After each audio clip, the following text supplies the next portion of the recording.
بسم اللہ الرحمن الرحیم۔ السلام علیکم دوستو، دنیا بھر کی خبروں میں آج آپ سنیں گے، لیکن اس سے پہلے اگر ہو سکے تو لائک اور سبسکرائب کا بٹن ضرور دبا لیں، شکریہ۔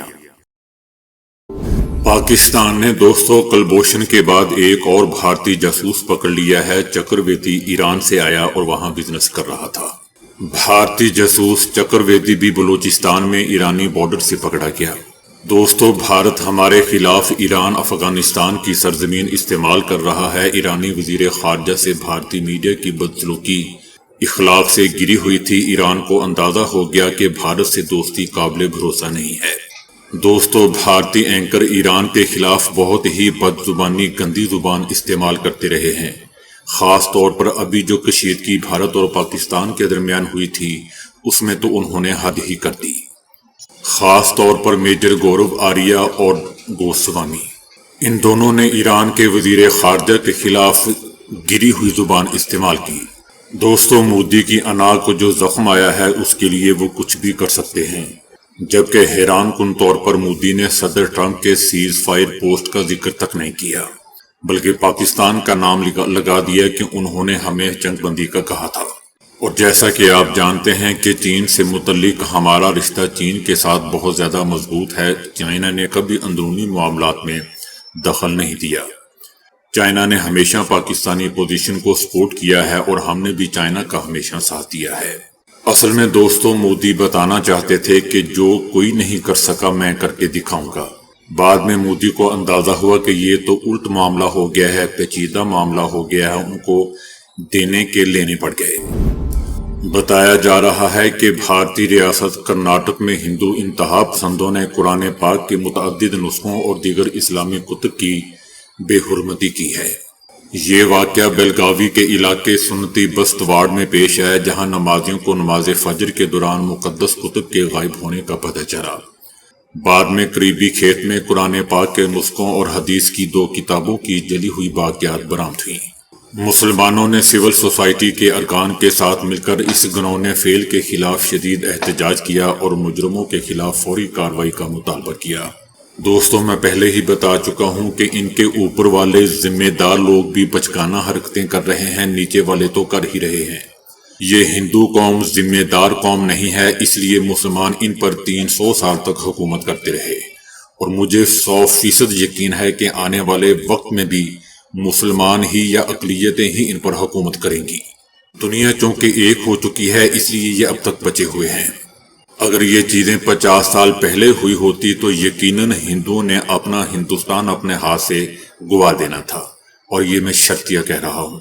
ان لوگوں کا مرال بالی ووڈ موویز جنگی پاکستان کے خلاف جنگی مووی دکھا دکھا کر ان کا مرال اتنا بلند کر دیا گیا تھا کہ اب یہ چاہتے ہیں کہ جس طرح ہم نے موویوں میں دیکھا ہے پاکستان کے خلاف انڈین آرمی کا، اب یہ چاہتے ہیں کہ ہمیں ویسی ہی موویوں کی طرح دکھایا جائے کہ ہم نے پاکستان کو کس طرح برباد کیا۔ لیکن دوستو، یہ بالکل الٹ پڑ گیا۔ اس لیے ISPR نے کہا تھا کہ اپنی بالی ووڈ موویوں اور ڈراموں سے باہر نکل کر اصل دنیا میں قدم رکھیں، تو سمجھ آئے گی کہ آپ لوگ کتنے پانی میں ہیں۔ ان کے پڑھے لکھے نوجوان جھنڈوں کو پکڑ پکڑ کر سڑکوں پر لگا رہے ہیں اور لوگوں کو فورس کر رہے ہیں کہ اس کے اوپر پاؤں رکھیں، خاص طور پر مسلمانوں کو۔ اور ایسے واقعات دوستو آپ کو پاکستان میں نہیں ملیں گے۔ یہ ہندو اتنی گری ہوئی قوم ہے۔ میں نے آپ کو پہلے بھی کہا تھا کہ یہ قوم زومبی بن جائے گی، اپنے آپ کو کھائیں گے یہ لوگ، اور اب اسی طرح ہو رہا ہے۔ یہ جو بھی کام کرتے ہیں فائدے کے لیے وہ الٹ پڑ جاتا ہے۔ ان کے سپوک پرسن، ملٹری سپوک پرسن آ کر کہتے ہیں کہ یہ ٹائم نہیں ہے اپنا نقصان بتانے کا، ہم حالت جنگ میں ہیں۔ تو دوستو، پاکستان نے بھی شروع میں بتا دیا تھا کہ ہمارا کتنا نقصان ہوا ہے۔ صرف آدھے گھنٹے کے اندر اندر پوری ویڈیو تک ہم نے دکھا دی تھی۔ یہ لوگ اتنے تعصب پسند ہیں، حالانکہ پاکستان بھی ان کی طرح چھپا سکتا تھا۔ یہی فرق ہے ہندوؤں اور مسلمانوں میں۔ امریکی صدر ٹرمپ کا کہنا ہے کہ پاکستان اور بھارت کو قریب لانے کے لیے خواہش مند ہوں۔ امریکی صدر نے سعودی امریکن سرمایہ کاری فورم سے خطاب کرتے ہوئے کہا کہ ہو سکتا ہے کہ ہم پاکستان اور بھارت کو تھوڑا سا اور قریب لے آئیں۔ پاکستان اور بھارت ایک ساتھ ڈنر کریں، کیا یہ اچھا نہیں ہوگا؟ صدر ٹرمپ کا کہنا تھا کہ امریکہ نے کامیابی سے پاکستان اور بھارت میں سیز فائر کروایا، امید ہے کہ دونوں ملک سیز فائر پر قائم رہیں گے۔ ان کا کہنا تھا کہ بھارت اور پاکستان کے درمیان جنگ بندی کا ایک تاریخی معاہدہ کیا، دونوں ملکوں کی لڑائی میں لاکھوں لوگ مارے جا سکتے تھے۔ امریکی صدر کا دوستو یہ بھی کہنا تھا کہ پاک بھارت تنازعہ ختم کرنا بہت مشکل تھا، پاکستان اور بھارت کے درمیان جنگ بڑھتی جا رہی تھی۔ مارکو روبیو نے جنگ بندی میں بہترین کام کیا، پاکستان اور بھارت کی قیادتیں مضبوط اور ذہین ہیں۔ پاکستان اور بھارت کو کہا کہ جھگڑا چھوڑیں، کچھ تجارت کرتے ہیں۔ دونوں دوستوں کو کہا ہے کہ ایٹمی میزائلوں کی بجائے تجارت کا سوچیں۔ انڈین بدبودار میڈیا نے دعویٰ کیا ہے کہ آپریشن سندور کے دوران صرف بھارت پر مغربی سرحد پر ہی نہیں بلکہ سائبر سپیس میں بھی شدید حملے کیے گئے تھے۔ بھارتی بدبودار میڈیا سیکیورٹی ماہرین کے حوالے سے کہہ رہا ہے کہ پاکستان، ترکی، بنگلہ دیش، ملیشیا، انڈونیشیا اور چائنا کی حمایت یافتہ ہیکرز گروپ نے بھارتی ڈیجیٹل نظام کو نشانہ بنایا۔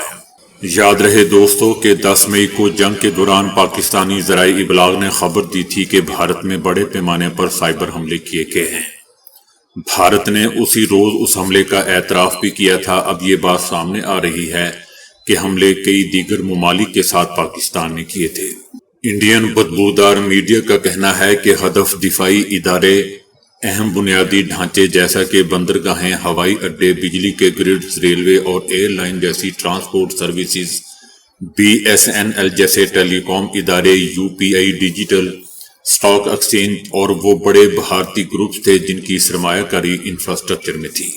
بدبودار میڈیا کا یہ بھی کہنا ہے کہ حملے کا مقصد بھارت کو عالمی سطح پر شرمندہ کرنا اور دفاعی نظام، خاص طور پر میزائل پروگرام سے متعلق حساس معلومات چرانا تھا۔ انڈین حکومت کا کہنا تھا کہ انہوں نے ہماری ویب سائٹ کو بھی ہیک کیا۔ ایک ویب سائٹ پر ایک ہیکر نے لکھا کہ آپ نے سوچا آپ محفوظ ہیں لیکن ہم یہاں موجود ہیں۔ دوستو، ترکیہ کے صدر رجب طیب اردوان نے صاف الفاظ میں کہہ دیا ہے کہ اچھے اور برے وقت میں ہمیشہ پاکستان کے ساتھ کھڑے رہیں گے۔ ترک صدر رجب طیب اردوان کا کہنا تھا کہ ترکی اور پاکستان کے درمیان اخوت اور بھائی چارہ سچی دوستی کی بہترین مثالوں میں سے ایک ہے، اور یہ برادرانہ تعلق دنیا کے چند ہی ممالک کو نصیب ہوتا ہے۔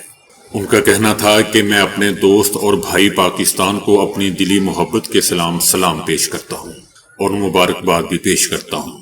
ان کا کہنا تھا کہ ہم پاکستانی ریاست کے ضبط اور تحمل اور دانشمندانہ پالیسی کی تعریف کرتے ہیں جو تنازعات کے حل میں مکالمے اور مصالحت کو ترجیح دیتی ہے۔ آخر میں ترک صدر کا کہنا تھا کہ ہم اچھے اور برے وقت میں ہمیشہ آپ کے ساتھ کھڑے رہیں گے۔ ترکیہ ماضی کی طرح مستقبل میں بھی پاکستان کے ساتھ کھڑا رہے گا۔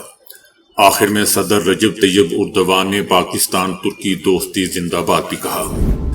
بھارتی وزیر اعظم نریندر مودی ایک بار پھر رافیل ڈیل میں کرپشن اور فراڈ کے الزامات کی دوستوں زد میں آ چکے ہیں۔ 12,000 صفحات پر مشتمل ثبوت CBI کو کب ملے، اس حوالے سے تہلکہ خیز انکشافات سامنے آئے ہیں۔ رافیل طیاروں کے معاہدے میں مودی کی دھماکہ خیز کرپشن کی باتیں ہو رہی ہیں۔ آپریشن سندور میں رافیل طیاروں کی ناکامی سے مودی کے گھمنڈ کو شدید دھچکا پہنچا ہے، اور اب پاکستان کے خلاف جارحیت میں مودی کو رافیل طیارے کھونے پر بدترین تنقید کا بھی سامنا کرنا پڑ رہا ہے۔ رافیل طیاروں کی تباہی کے بعد مودی ایک بار پھر رافیل ڈیل میں کرپشن اور فراڈ کے الزامات کی زد میں پوری طرح آ چکے ہیں، اور کہا جا رہا ہے کہ مودی نے رافیل طیاروں کے نام پر اربوں روپے کی کرپشن کی۔ مودی سرکار کو رافیل ڈیل میں 7.5 ملین یورو کمیشن کی ادائیگی ہوئی۔ رپورٹ میں قیمتوں میں مبالغہ آرائی اور ڈیل کو مشکوک قرار دیا گیا۔ یہ ادائیگی بھارتی بزنس مین سوشن گپتا کو رافیل ڈیل کے تحت 7.5 ملین یورو کی خفیہ کمیشن کے تحت ہوئی۔ اس سے پہلے بھی کانگریس رہنما راہل گاندھی نے دوستوں رافیل ڈیل پر بات کی تھی اور کہا تھا کہ رافیل ڈیل میں کرپشن کی گئی ہے اور اربوں ڈالر کا فراڈ کیا گیا ہے۔ رافیل ڈیل کے وقت BJP حکومت کے وزیر دفاع منوہر پاریکر بھی اس ڈیل کا حصہ نہیں بنے تھے اور انہیں استعفیٰ دینا پڑا تھا۔ امبانی کی کمپنی 45,000 کروڑ روپے کے قرض میں ڈوبی ہوئی تھی اور اس کی مدد کے لیے ہی نریندر مودی نے رافیل طیاروں کے معاہدے کا سہارا لیا۔ کرائم بیورو آف انویسٹیگیشن نے مودی کے کرپشن اور بدعنوانیوں کو سامنے لایا، مگر مودی نے آج تک اس واقعے پر مجرمانہ خاموشی اختیار کر رکھی ہے۔ لیکن اب پائلٹس کی نااہلی اور طیاروں کی تکنیکی خامیوں نے مودی کی کرپشن کے پول کھول دیے ہیں، مگر مودی کی دھمکیوں اور ڈائریکٹر کی برطرفی کے باعث کارروائی عمل میں نہیں لائی گئی تھی۔ مودی سرکار نے بھارت ٹوڈے پر رافیل ڈیل کی رپورٹ چھپانے کے لیے بھی دباؤ ڈالا تھا۔ امریکی میڈیا واشنگٹن پوسٹ لکھتا ہے کہ پاکستان کی طرف سے بھارت کا میزائل ڈیفنس سسٹم S-400 تباہ کرنے کا دعویٰ کیا گیا، لیکن بھارت نہ صرف اس سے انکاری ہے بلکہ اس کو چھپانے کی بھی کوشش میں لگا ہوا ہے۔ واشنگٹن پوسٹ کا لکھنا ہے کہ بھارت کی تمام تر کوششوں کے باوجود ایسے ثبوت سامنے آ رہے ہیں جو S-400 کی تباہی کے اشارے دے رہے ہیں۔ ایک تازہ ثبوت میں بہار سے تعلق رکھنے والا بھارتی فوج کا ایک جوان رام بابو سنگھ پاکستان کی فائرنگ سے مارا گیا ہے۔ رام بابو S-400 کا آپریٹر تھا اور اس کی ڈیوٹی جودھ پور میں تھی۔ 10 اپریل کو وہ ڈیوٹی پر واپس آیا۔ اس کی پوسٹنگ جودھ پور میں تھی، لیکن اسے مقبوضہ وادی میں ہی روک لیا گیا تھا۔ رام بابو کے سسر کے مطابق پیر کو انہیں آرمی ہیڈ کوارٹر سے کال آئی کہ رام بابو LOC پر گولی لگنے سے زخمی ہو چکا ہے۔ بعد میں اطلاع ملی کہ وہ ہلاک ہو چکا ہے۔ واشنگٹن پوسٹ اور انٹرنیشنل دفاعی ماہرین کا کہنا ہے کہ اس ساری کہانی میں جھول ہے اور اس بات کا ثبوت ہے کہ پاکستان نے واقعی S-400 کو نشانہ بنایا تھا۔ پاکستان کا دعویٰ تھا کہ اس نے پنجاب میں ڈیفنس سسٹم کو نشانہ بنایا، جبکہ رام بابو کے بارے میں دعویٰ کیا گیا ہے کہ وہ LOC میں مارا گیا، حالانکہ وہ آپریٹر تھا۔ دفاعی ماہرین کا کہنا ہے کہ انڈیا نے LOC پر S-400 تعینات ہی نہیں کیا ہوا تھا۔ ویسے بھی یہ اتنی قیمتی چیز ہے کہ اسے پاکستان کی فائرنگ رینج میں تعینات کیا ہی نہیں جا سکتا، تو پھر اس کا آپریٹر کیسے پاکستانی فائرنگ میں مارا گیا؟ واشنگٹن پوسٹ کا لکھنا ہے کہ اس ساری کہانی سے یہی لگ رہا ہے کہ بھارت اپنی اس شرمندگی کو چھپا رہا ہے، اور بھارت یہ کہنے پر مجبور ہو چکا ہے کہ جنگوں میں نقصان تو ہوتے ہی ہیں۔ بتایا جا رہا ہے کہ بھارت نے روس سے میزائل دفاعی نظام S-400 کے لیے مزید میزائل مانگ لیے ہیں۔ بھارت کی جانب سے روس کو S-400 کے مزید میزائلوں کا آرڈر دے دیا گیا ہے، اور یہ جلد ہی بھارت کو ڈیلیور کر دیے جائیں گے۔ اس حوالے سے مزید تفصیلات جاری نہیں کی گئیں۔ دوستو، یاد رہے کہ روسی ساختہ S-400 کو دنیا کا جدید ترین میزائل ڈیفنس سسٹم سمجھا جاتا ہے، لیکن حالیہ پاک بھارت کشیدگی میں پاکستان نے S-400 کی کچھ بیٹریز کو نشانہ بنانے کا دعویٰ کیا تھا۔ اگرچہ بھارت اس سے انکار کر رہا ہے، لیکن دنیا بھر کی نظریں یہ انٹیلیجنس حاصل کرنے میں مرکوز ہیں کہ آخر پاکستان S-400 کو نشانہ بنانے میں کیسے کامیاب ہوا۔ دوسری طرف دنیا بھارت کے انکار کو تسلیم نہیں کر رہی۔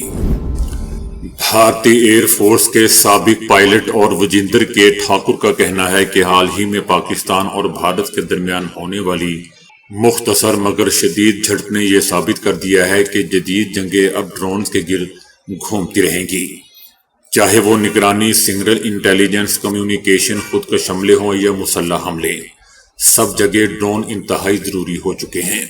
ان کا کہنا تھا کہ 9 مئی 2025 کی رات پاکستان کی جانب سے ایک بڑے پیمانے پر ڈرون حملہ کیا گیا، جس میں 400 سے 500 کے درمیان ڈرون استعمال کیے گئے۔ بھارتی حکومت کے مطابق یہ حملہ ریڈار ایکٹیویشن اور ایئر ڈیفنس سسٹم کی لوکیشن جاننے کے لیے تھا۔ یہ حملہ کرنے کے لیے نہیں تھا، یہ جاسوسی ڈرون تھے۔ اس پاکستانی آپریشن نے بھارت کے فضائی دفاعی نظام کی الیکٹرانک سگنل اور ریڈار سگنیچر کو ریکارڈ کیا، اور اس کے بعد 10 مئی کی شب انہی معلومات کو استعمال کرتے ہوئے پاکستان نے بھارتی ایئر ڈیفنس سسٹم کو جیم کیا اور کروز میزائل حملے کیے، جن کا ہدف ممکنہ طور پر S-400 دفاعی نظام اور دیگر حساس مقامات تھے، جن میں پاکستان کافی حد تک کامیاب رہا۔ دوستو، پاکستانی افواج نے انڈیا کے 12 حساس مقامات پر حملے کیے تھے۔ بھارت کے ممتاز دفاعی تجزیہ کار سشانت سنگھ نے وزیر اعظم نریندر مودی کی حالیہ پالیسیوں، جنگی حکمت عملی اور میڈیا کے کردار کو سخت تنقید کا نشانہ بنایا ہے۔ ان کا کہنا تھا کہ بھارت کی روایتی پالیسی کو پس پشت ڈال کر مودی نے نہ صرف امریکہ کے دباؤ میں آ کر کمزوری دکھائی، بلکہ بھارتی خارجہ پالیسی کو بھی دہائیوں پیچھے دھکیل دیا ہے۔ سشانت سنگھ کا کہنا ہے کہ نریندر مودی کا ٹرمپ کے دباؤ میں آنا انتہائی شرمناک ہے۔ بھارت کی ہمیشہ سے حکمت عملی رہی ہے کہ پاکستان کے ساتھ کوئی بھی بحران عالمی فورم پر لے جانا نہیں چاہیے، لیکن مودی نے خود اس پالیسی کو دفن کر دیا۔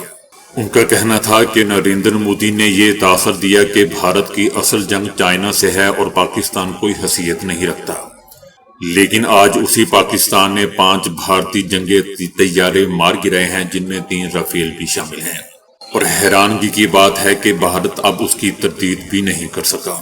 ان کا کہنا تھا کہ گودی میڈیا بلکہ بدبودار میڈیا نے سچ چھپایا، جھوٹ پھیلایا، اور جو ادارے سچ لا رہے تھے جیسا کہ دا وائر، دا ہندو، ان پر پابندیاں لگا دی گئیں۔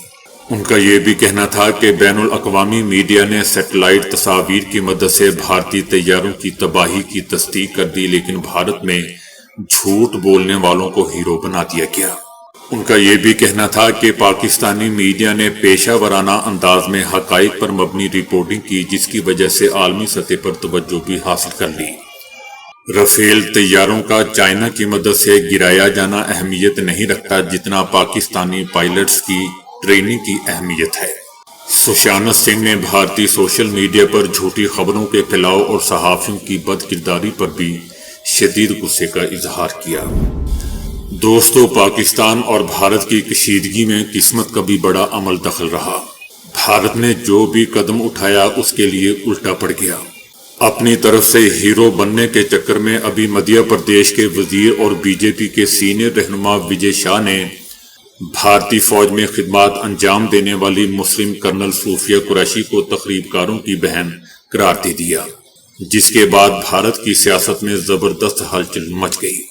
یہ بیان کرنل صوفیہ کی جانب سے آپریشن سندور کی میڈیا بریفنگ کے بعد سامنے آیا، جس میں انہوں نے پاک فوج کی جوابی کارروائی کے نتیجے میں بھارت کو پہنچنے والے نقصانات کا اعتراف کیا تھا۔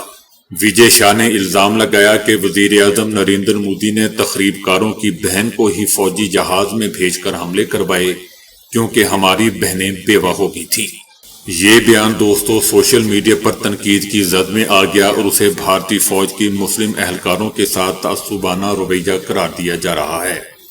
کانگریس پارٹی نے وجے شاہ سے فوری مستعفی ہونے کا مطالبہ کرتے ہوئے کہا ہے کہ یہ بیان ملک کو تقسیم کرنے کی کوشش ہے۔